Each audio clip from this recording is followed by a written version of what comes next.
voyager. Grâce à l'IUT, j'ai pu aller au Japon en juillet. Et là, j'y ai vu une nouvelle opportunité de découvrir une nouvelle culture. Parce que le Canada, et plus particulièrement les pays nordiques, ça m'a toujours intéressé et que surtout ça fait une belle expérience pour changer de l'université en France. Puis sur un CV, ça fait bien. C'était une bonne opportunité qu'on nous a donnée et je pense que si je le faisais pas maintenant, je l'aurais jamais fait.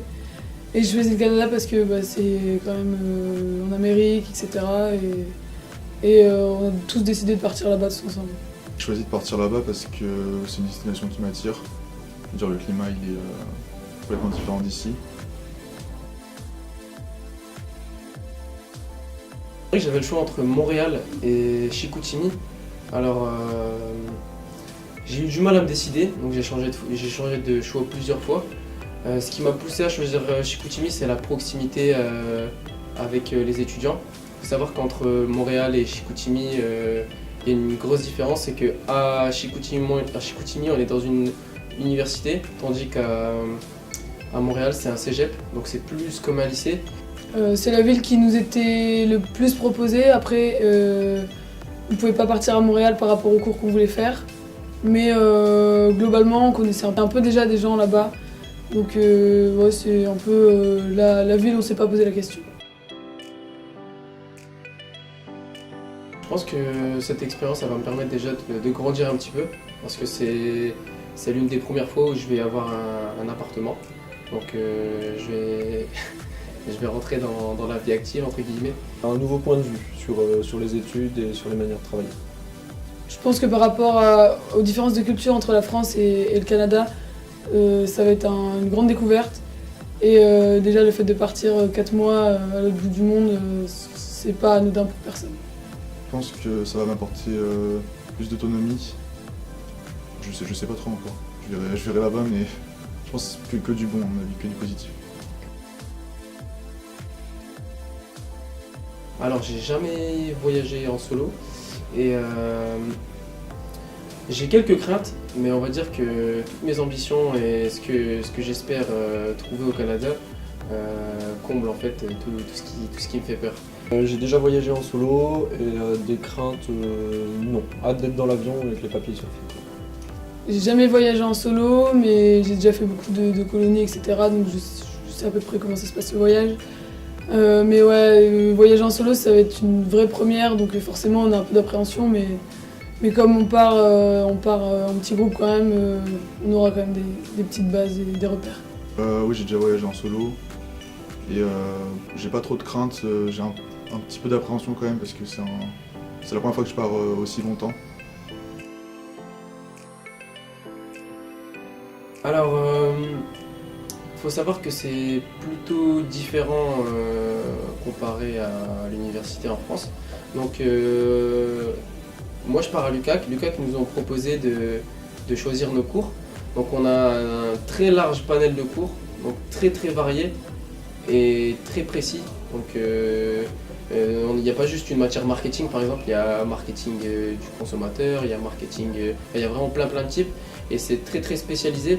Donc ça j'ai vraiment aimé parce que ça nous permet en fait de choisir directement les matières dans lesquelles on est fort et de partir en fait directement dans des matières qui nous intéressent en fait. Alors on a eu un grand choix de cours. Personnellement, je vais faire des cours en art. On a eu énormément de cours à choisir, donc que ce soit en art. Cette année, on a aussi eu la possibilité de choisir en communication. Et il y a également des cours en informatique, donc on a une grande liste de cours. Et on doit en sélectionner 5 d'entre eux pour les suivre là-bas. On choisit ceux qu'on veut, tant qu'ils sont compatibles, que ce soit au niveau d'emploi du temps et par rapport à ce qu'on veut faire là-bas.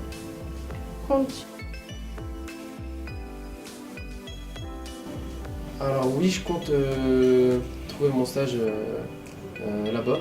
Donc il faut savoir que c'est hyper difficile. Donc là actuellement, je ne sais même pas si ça va être possible. Donc c'est une procédure très longue, compliquée et il faut rendre beaucoup de papiers dans des délais très serrés, sachant qu'il y a certaines restrictions, donc c'est vraiment difficile. Je postule dans pas mal de boîtes à l'étranger, mais pas particulièrement au Canada pour l'instant. Je pense pas trouver mon stage là-bas parce que j'ai déjà des pistes en France. Oui, j'aimerais bien continuer là-bas, soit aux États-Unis, soit au Canada, trouver un stage. Alors le premier objet, je pense que ce serait un calepin. Mon ordinateur. Premier objet, grosse doudoune et mon appareil photo. Premier objet, je pense que ça serait une doudoune parce qu'il fait tellement froid là-bas. Donc faut savoir que pour tout ce qui est coût, je m'inquiète pas trop parce que le coût de la vie est moins cher et il y a une bourse internationale qui nous permet de vivre directement là-bas, donc qui est égale à 400 € en France. En plus de ça, on conserve nos bourses du Crous si on en a. Et quand on fait le cumul des deux, ça nous permet vraiment de vivre pleinement notre expérience. On a eu quelques informations à ce propos, on essaie de trouver un logement qui soit pas trop cher, etc. pour pouvoir avoir un budget pour se déplacer, par exemple, aller faire un week-end aux États-Unis ou quelque chose comme ça. Donc on va essayer de minimiser entre guillemets les frais de vie quotidienne pour pouvoir après se faire plaisir et partir visiter autre part des États-Unis ou d'autres villes du Canada, etc. Moi j'ai travaillé en tant qu'animateur pour la ville de Lens et j'ai mis quelques salaires de côté pour tout ce qui est voyage. Je travaille tous les étés, donc j'avais mis de côté pour me payer mon permis ou pour me payer des études. J'ai la chance d'avoir accès à la bourse Mermoz et après le reste c'est un peu d'économie que j'ai, etc. Et mes parents sont aussi conscients que c'est une opportunité de fou qu'on m'offre, donc ils sont prêts à m'aider à le financer aussi de leur côté. Du coup, ouais, j'ai les différentes aides. Ensuite, déjà, je vais vendre ma voiture si je veux bouger un peu plus sur place, etc. Et je compte travailler cet été aussi.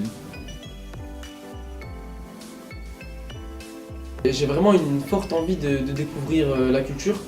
J'ai toujours été très sociable et je pense que cette expérience, en plus du Japon, elle va me permettre de me développer personnellement. Les deux. Je pars pour les deux. C'est pour les deux. C'est une opportunité de partir là-bas et d'être sur place, donc autant faire un maximum de choses tout en étudiant. Je n'ai pas réellement tranché parce que j'ai pas encore goûté au pays, je sais pas encore vraiment à quoi m'attendre et j'espère pouvoir vous donner une réponse quand je reviendrai. Je dirais la France pour l'instant. Pour le moment, je vais dire la France parce que j'ai pas encore eu l'occasion de voir, mais on verra. Je laisse le Canada faire ses preuves et on verra. Maintenant, c'est pareil, je dirais la France parce que du coup, je connais pas encore le Canada. Mais au retour, il faudra me poser la même question.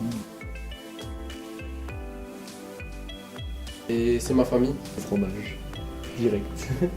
La bière, la raclette, la carbonate flamande et le RC Lens. Je pense ma famille, les amis.